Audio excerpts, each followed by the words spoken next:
This is a 250 model, dual-purpose welding machine. This machine customer said, unable to power on. Just now we also tried, really can't boot. Now let's check what went wrong. The power supply has electricity. The power switch is out of power. Probably the switch is broken.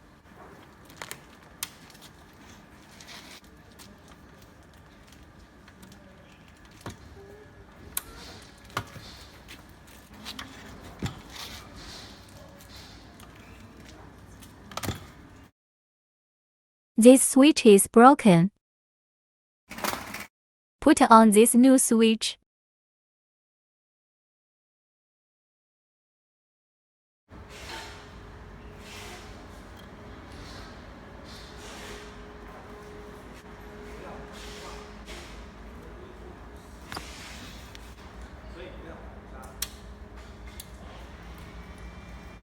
After changing the switch, it can now boot normally. Now measure the output no-load voltage.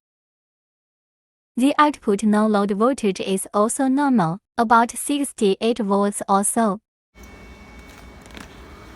Try soldering now.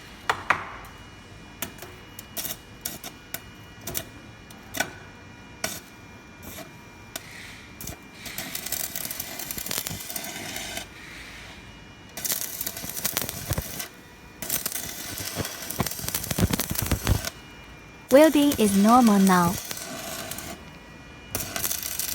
The current size adjustment is also normal.